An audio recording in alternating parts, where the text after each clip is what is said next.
At an Indian festival a few years ago, I was filming with a group of Hindu holy men infamous for their extreme asceticism.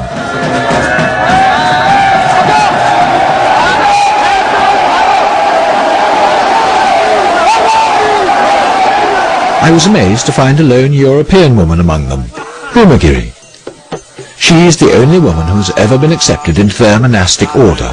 I was intrigued, what was she doing here, and could she help me find a way into their world of ritual and ecstasy?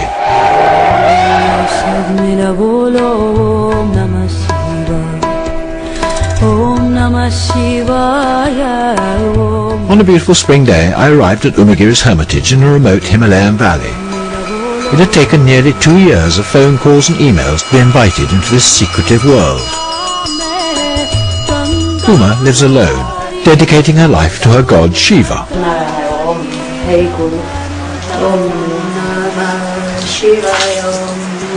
She seemed to have shed her Western roots. In a way I envied her and wondered if I would be able to as well.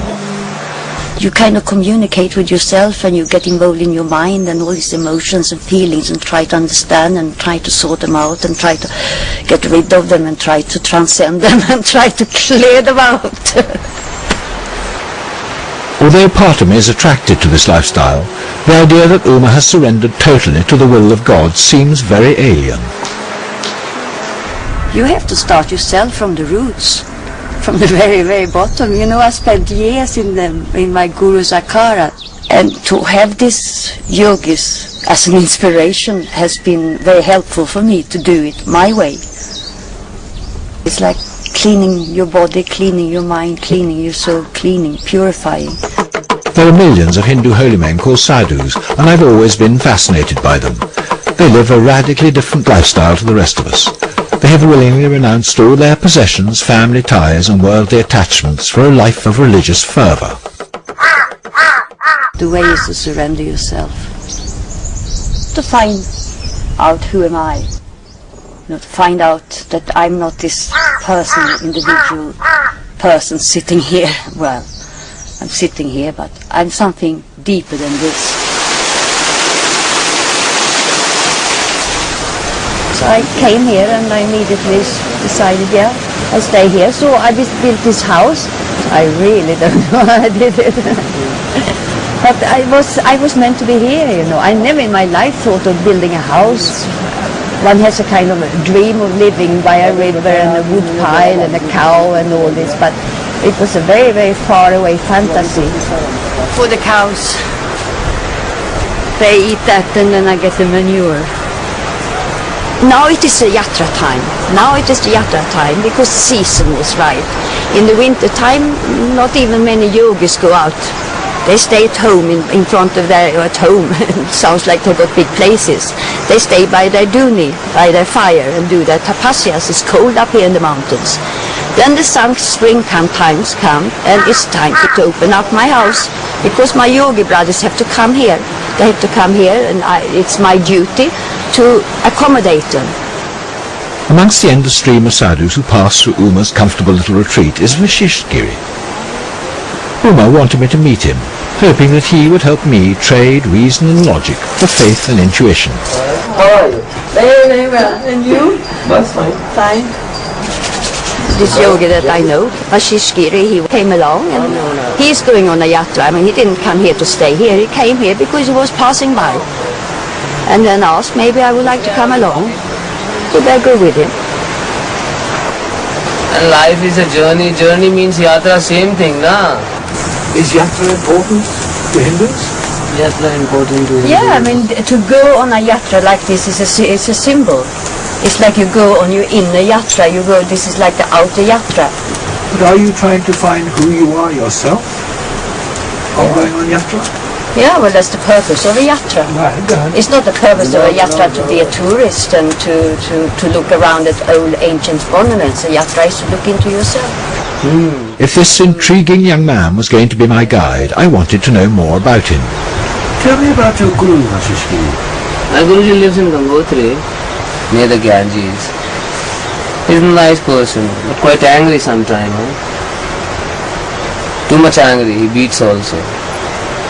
And no snaps, he never gives the snaps. No interviews, nothing. He throws the stone towards the camera. No snaps. So many saints are there. No snaps. Matlab they are just away from the society, na. So one saint asked another one that, tell me your experience, Babaji. And he said, how can I tell you my 20 years experience within 20 minutes? Huh? You should be with me for 20 years actually, then you will know about 20 years. So this is the main logic the saints give. And why should we disopen our secrets? Because after so much penance we got something. Everything should not be told to everybody, na?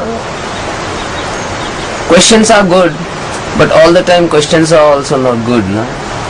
And if there are so many questions, then one should have to enter his own soul to get the answer. Nobody can give all the answers to anybody. That put me firmly in my place. I was obviously going to have to prove my worth before Vashisht would share any esoteric secrets.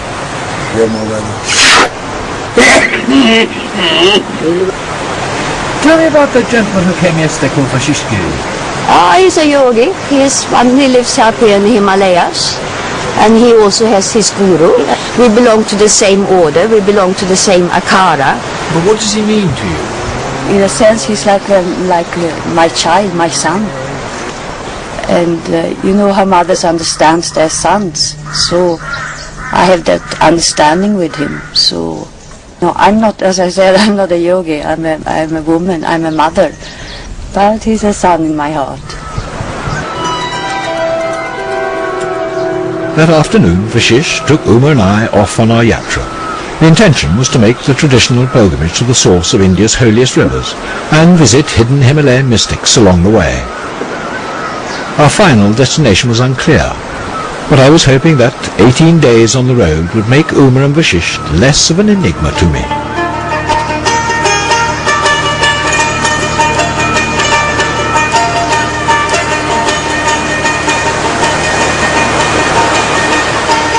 First stop was 20 miles down the valley. Uma was obviously well known in this town. किधर उधर चलते हैं ये क्या बनाता है इधर उधर चलता है उधर आश्रम While Vashisht went off to hire a jeep, Uma showed me round her local monastery. This is the Dattatreya. This is the main temple of the Akara. Dattatreya is the Ishtadevata, the focus point of Junakara. And this is his temple.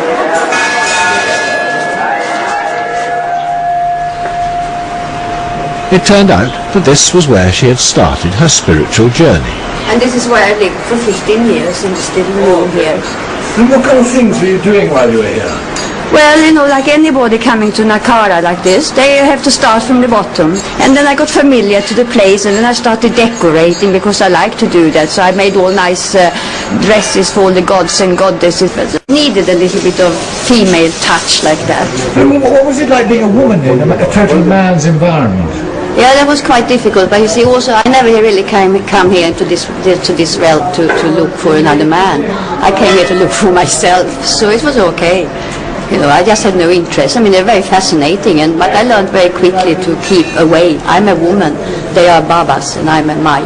So I keep distance. But why did you decide to come here? Oh, that is nothing that you can decide. You know, you can't think about that. I knew immediately. For some years, I mean, it started off by a personal tragic story, of course. Everything. That's when you wake up to. You have to do something when you go through a personal crisis. And I went also through a personal crisis. And then I came to India, and unconsciously I was looking for something. Umagiri was born Eva Björnstam. She was the daughter of an authoritarian policeman in a provincial Swedish town. She grew up to be a strong-minded teenager, and in the 1960s escaped to swinging London to become a model.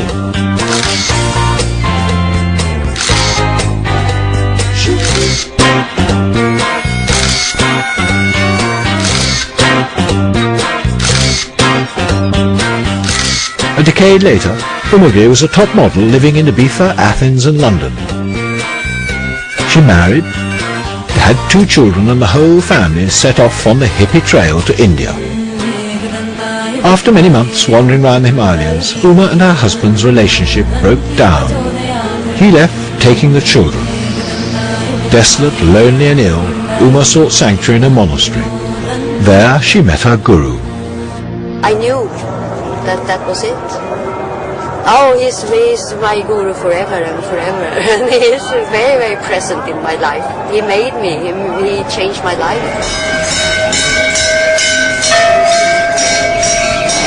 Uma's guru died 5 years ago, and his shrine is still a very special place for her. His name was Sri Ekasar Art Sri Mahend Krishna Chand Giri.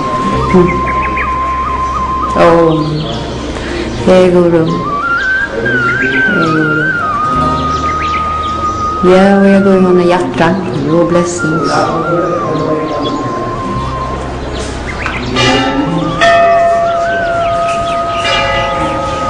He became like my father. He was a very, very loving person. You're trying to say that he could somehow Oh, he knew me. He knew inside. That's why he let me come here to stay here, because he could see that he could help me. So the thing is to try to be present now and do what has to be done now. गाड़ी में हूँ तो हाँ कोई जब नहीं आया एक दूसरा वाला एक बागा हमारा आया बातन साफ करो सामान Off we go.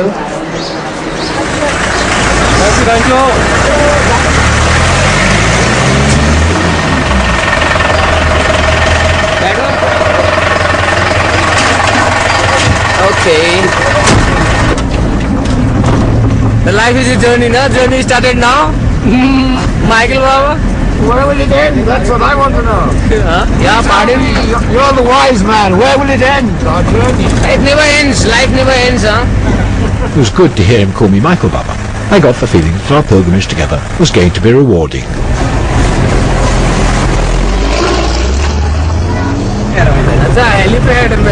This being India, we gathered a few extra passengers. But at last we were on our way to Gangotri, the source of the river Ganges. Well, at least that's what I thought. Though Vashisht had other ideas. टोली का रास्ता यही है वो महात्मा रहता ही नहीं है वहाँ आगे बंगाली बाबा गाँव का रास्ता चले ना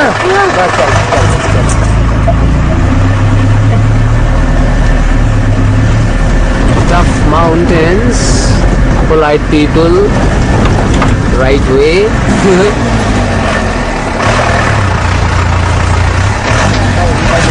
मैं खूब समझता हूँ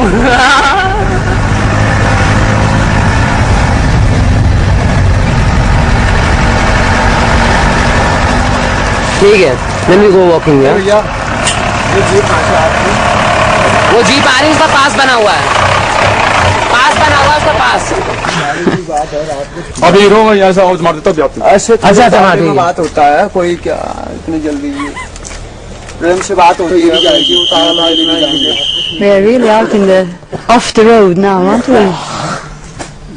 This is really Himalayas. So what's up now? Why are we waiting? We are waiting because we are not allowed in with the car because we are here, we foreigners. बिना लंगर के कैसे Vashisht and Uma had decided we should make a detour to meet a great sadhu called Bengali Baba.